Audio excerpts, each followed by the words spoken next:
another case I wanted to ask you about that's, to me, it's a reminder that this lunacy carries on, but it's also a reminder that there is great pushback against it, which is the Sandie Peggie case. You Yeah. mentioned Theo Upton already. He also goes by the name Beth Upton, claims to be a woman, and listeners will be Transitioned in familiar that Sandie 23. and You know what I listeners, mean? yeah, You know.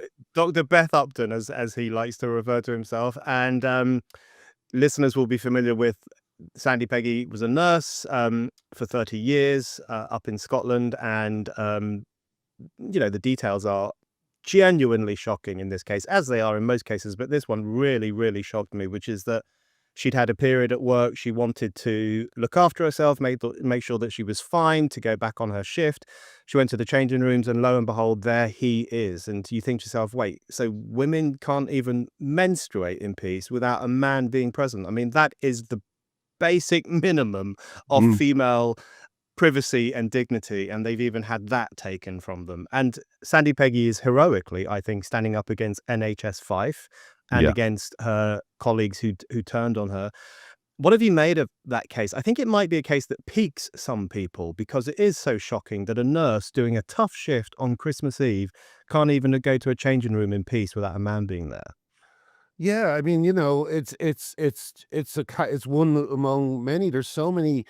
Yeah. I did Joe Rogan yesterday or a Yep. few days ago, and I was like, even 3 hours. I was thinking, will I be able to fit everything in? Because Sandy, as you know, Sandy Peggie's story is just one of hundreds. Yep. I'm so glad that she has taken the fight on because there's a lot of attention on her, and on this particular story, and it's a great story to illustrate the problem, you know. But the thing that gets me about it is that, you know, from the very start, we were saying that this was going to be a problem. You know, Mhm. we Mm. said this was going to be a problem, and the reaction was as if we said that, I don't know, that the reaction was as if we said something completely outlandish. But it's like, it's obvious. If you have female only spaces and a man is in them, that's going to be a problem, you Yeah. know? And no one believes you.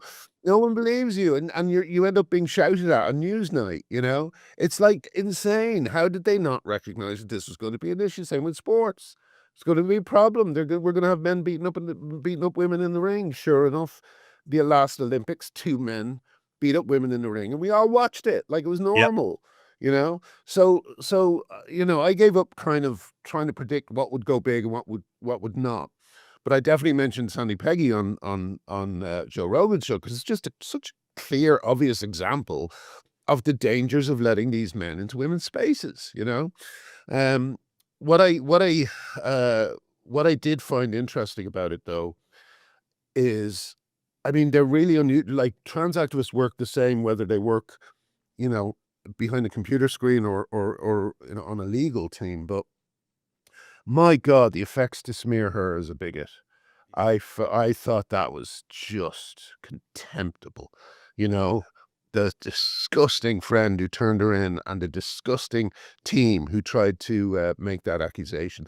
That really was repulsive. And you know, I'm surprised. I'm surprised they actually uh, made that decision and went there because, my God, they couldn't have got any less sympathetic. You know, especially now when when the immigration question is beginning to open up and people are beginning to speak about those tensions.